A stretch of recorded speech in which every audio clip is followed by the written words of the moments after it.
ఏపీలో ఎవరు ఊహించని ఫలితాలైతే ఏపీ ప్రజలు తీర్పునిచ్చేశారు. అక్కడ టీడీపీ, జనసేన, బీజేపీ కూటమికి ఏపీ ప్రజలు చాలా స్పష్టమైన తీర్పునిచ్చారు. ఒకవైపు జగన్‌కి ప్రతిపక్ష హోదా కూడా దక్కే పరిస్థితి లేదు. ఇప్పుడొక సోషల్ మీడియాలో ఒక పిక్ అయితే చాలా వైరల్ అయితుంది. అదేంటంటే 1984లో టీడీపీ, 1994లో టీడీపీ, 2014లో టీడీపీ, 2024లో టీడీపీ. దాదాపు ఈ పిక్చర్‌లో మనం కామన్ ఫ్యాక్టర్ ఏంటంటే 4, 4, 4, 4 అనేది బాగా చూస్తున్నాం. అదే బాగా ట్రోల్ అవుతుంది. 1983, 82లో అన్నగారు ఎన్టీఆర్ ఆత్మగౌరవం, తెలుగువాడి ఆత్మగౌరవం అని చెప్పేసి కాంగ్రెస్‌కి వ్యతిరేకంగా పార్టీ స్థాపించిన 9 నెలల్లోనే అన్నగారు తెలుగుదేశం పార్టీ అన్నగారి ఆధ్వర్యంలో ఎన్టీఆర్ ఆధ్వర్యంలో తెలుగుదేశం పార్టీ చాలా మెజార్టీ స్థానంలో అప్పటి ఆంధ్రప్రదేశ్‌లో అధికారం కైవసం చేసుకుంది.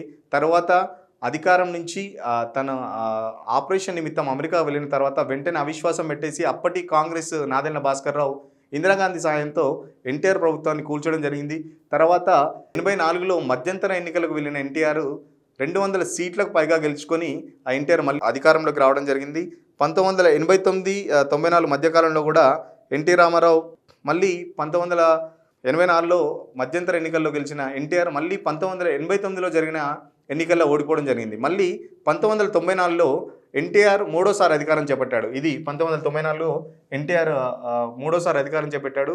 బట్ 1994 తర్వాత అధికారం చేపట్టిన ఎన్టీఆర్ 1 ఇయర్ తర్వాత అప్పుడు చంద్రబాబు నాయుడు ఆ కాంగ్రెస్ నుండి టీడీపీకి రావడము, అప్పుడు చంద్రబాబు నాయుడు మళ్ళీ పార్టీని లాక్కోవడం, మామకు వెన్నుపోటు పెట్టాడని చెప్పేసి అప్పుడు పెద్ద గొడవే జరిగింది. ఎందుకంటే అప్పుడు ఎన్టీఆర్ లక్ష్మీ పార్వతి పైపు వెళ్ళడం, ఎన్టీఆర్ కుటుంబ సభ్యులంతా మచ్చుకు చేసుకొని చంద్రబాబు నాయుడు మామకు వెన్నుపోటు పొడిచి 1994 ఫస్ట్ ఇయర్ తర్వాత అంటే అధికారంలోకి వచ్చిన ఒక సంవత్సరం తర్వాత ఎన్టీఆర్ దగ్గర నుంచి అధికారాన్ని లాక్కొని 1994లో ముఖ్యమంత్రి కావడం జరిగింది. తర్వాత 94 తర్వాత ఒక 10 సంవత్సరాలు ఉన్న ముఖ్యమంత్రి అంటే చంద్రబాబు నాయుడు 10 సంవత్సరాలు చేశారు. మళ్ళీ 94 నుంచి 2003 వరకు చంద్రబాబు నాయుడు అయితే ముఖ్యమంత్రిగా చేశాడు. మళ్ళీ 2004 నుంచి 2009 అంటే అప్పుడు ఉమ్మడి ఆంధ్రప్రదేశ్లో 2004, 2009లో అప్పట్లో వైఎస్ రాజశేఖర రెడ్డి, తర్వాత వైఎస్ చనిపోయిన తర్వాత 2009లో చనిపోయిన తర్వాత రోషయ్య, తర్వాత కిరణ్ కుమార్ రెడ్డి కూడా ఉన్నారు. 2014లో 2 స్టేట్స్ సపరేట్ అయ్యాయి. 2014లో మళ్ళీ విభజిత ఆంధ్రప్రదేశ్ కంటే అప్పుడు తెలంగాణకు సంబంధించి తెలంగాణ కేసీఆర్ సీఎం అయితే 2014లో సపరేట్ ఆంధ్రప్రదేశ్కి అప్పుడు ముఖ్యమంత్రి చంద్రబాబు నాయుడు అయ్యారు.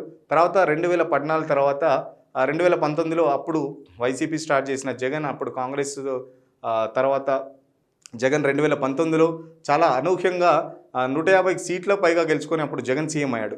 ఇప్పుడు అదే స్ట్రాటజీ అంటే మళ్ళీ 2014 తర్వాత మళ్ళీ 10 సంవత్సరాలకు అంటే 2024 ఇక్కడ చూసినాం కదా, 1984, 1994, 2014, 2024 అంటే మళ్ళీ 2024లో జగన్ మీద కూటమితో చంద్రబాబు అనూహ్యంగా గెలవడం జరిగింది. ఇదంతా చూస్తుంటే దేవుడు రాసిన స్క్రిప్ట్ అని కొందరు అంటున్నారు.